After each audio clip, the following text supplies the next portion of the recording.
Yeah, you got that already? All right, give it up for Too Short. What's up? What's up?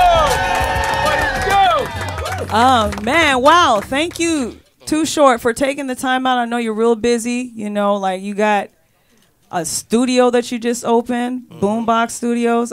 Somebody actually came and told me that you were going to open that studio, and I was like, yeah, if he said he's going to do it, he's going to do it. So what are you running through there? Like, is it a production studio? Is it like... It's a one-stop shop. Just, you know, we've been doing this for a long time, so just to have a recording studio is not enough anymore.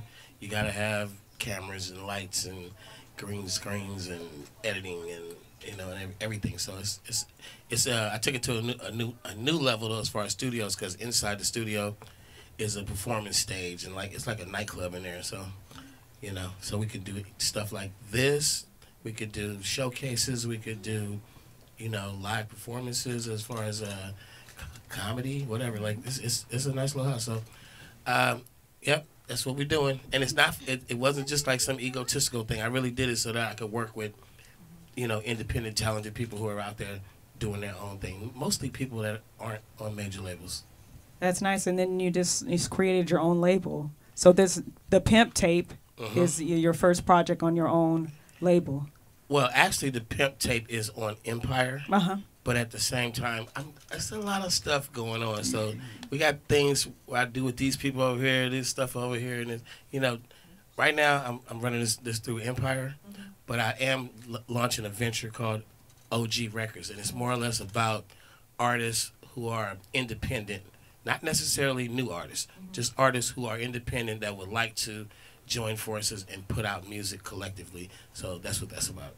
All right, the Pimp Tape. I love this song off that. It's called Save All That Love. It's got Mozzie, Mr. Fab, and Nefta Pharaoh on that one, boy. Yeah, it's a pretty fun song.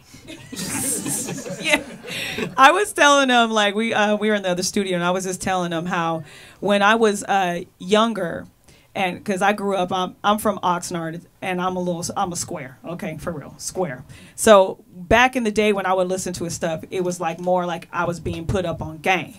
But now, as I'm grown and I already know the game, I listen to his music and it's comical. Like, it's hilarious. The way he delivers some things is just real funny. So, yeah, well, you know, that's what it is. It is, some of it's very explicit, and you have rappers who came after me who kind of run that persona a little bit about, you know, like the disrespecting women or whatever, but it comes off like rude, or it comes off like, you know, like a female wouldn't want to hear that. But when Too Short says it, it's almost like, you know, like... It's like, oh, well, Too Short said it. But it's in the delivery, because it has a certain tone to it, and it does speak a different way. It's not like to be derogatory. It's more motivational, like, you know, like either you like, yeah, I'm that bitch, or you like, I ain't that bitch. Like, either way, but it's, you know where you fit. You're definitely, like, you can listen to it and be like, yeah.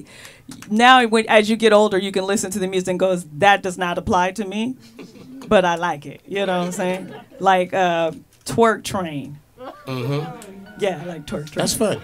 It's a fun record. I was thinking about, you know, that's how we write songs. I was just thinking about like a freaky conga line, and what would it be? And, you know, I just start picturing like a bunch of girls in a row.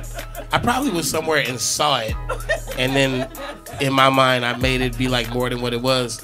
It probably was like 3 girls in a row twerking. I'm like, oh, they about to start a twerk train. So I think that I think it might actually look good if we start seeing who could make the longest twerk train. That would be amazing.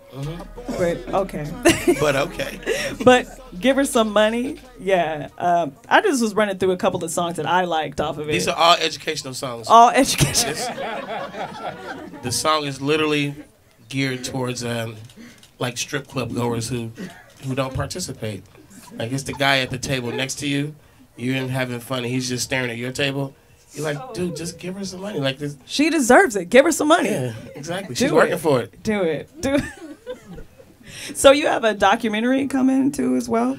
Well, it's available now. You can go check it out on my YouTube channel, Too Short TV. It's called 3 Decades of Game. And it's just free. You can just. It's a concert documentary, and in the works though is a real life story documentary. Also, working on a couple of docu-series like what Nick Cannon advertised. They're in the wee stages of getting developed, but at the same time, it's a lot going on. Like there's also another series being developed about what took place in Oakland in my early career days. Was a lot going on politically and with the, with the police and the streets and the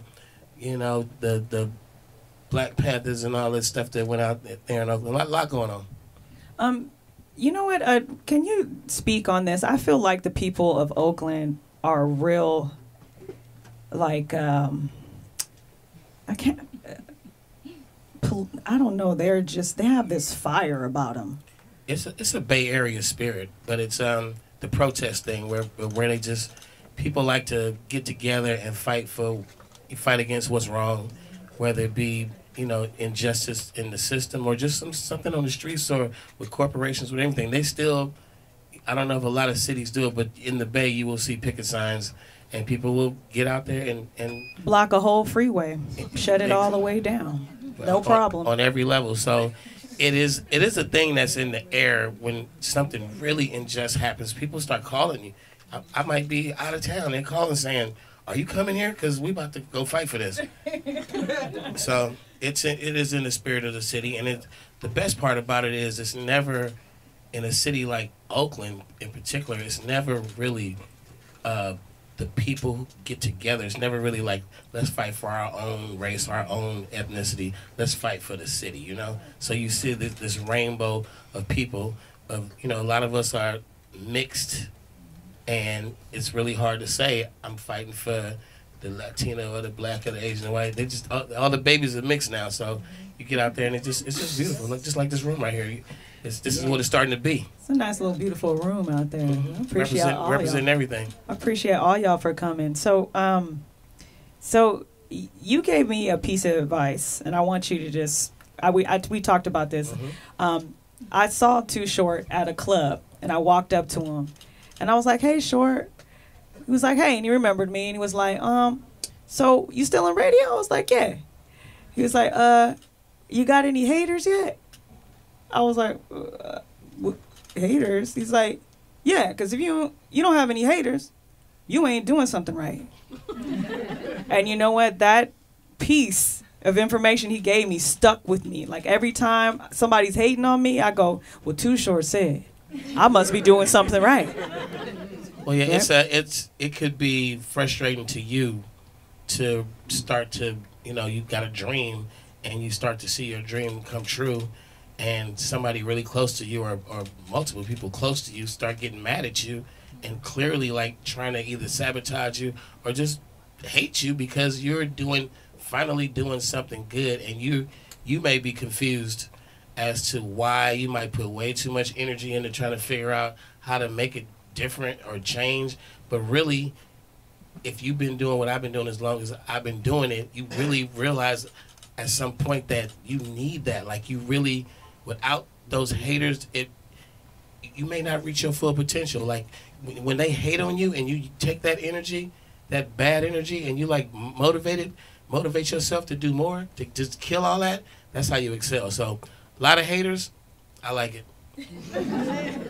One thing I wanted to bring up is everything that you've ever said that you wanted to do. Like everything that I've like, people will come to me and say, "Oh, well, Too Short said he about to do this," and then next thing I know, it's done. Too Short said he's going to do this, and then the only thing that you said you were going to do but you haven't done yet is retire.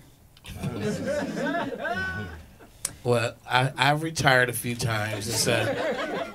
It's impossible so far for a rap artist to retire. We announce it, then we come back out of retirement. I've tried once or twice to do it. It's hard to stop rapping. It's hard to stop making music. It's still fun. It's still, I still do shows. I still work with other artists. It's like I'm gonna stop rapping when I'm not having fun doing it and when I make zero money doing it. So when those days come, it'll be a real retirement. All right, give it up for Too Short, y'all. Put up on game. You have some questions. I know you do. Come on, stand up. Hey, what's your next favorite word? Your second favorite word is it's got to be getting money. All right. Getting it. Any other questions out there? Are you gonna make another Freaky Tales remix? Is it gonna be 10 minutes? Actually, we're not making the 10-minute songs anymore, but there are. That was a good question because there's a couple of Freaky Tales-ish songs on the horizon. Not on this album, but there's a few projects that are gonna follow this album really quickly, and one of those projects has a Freaky Tales on it. All right, that's what's up. Sure does.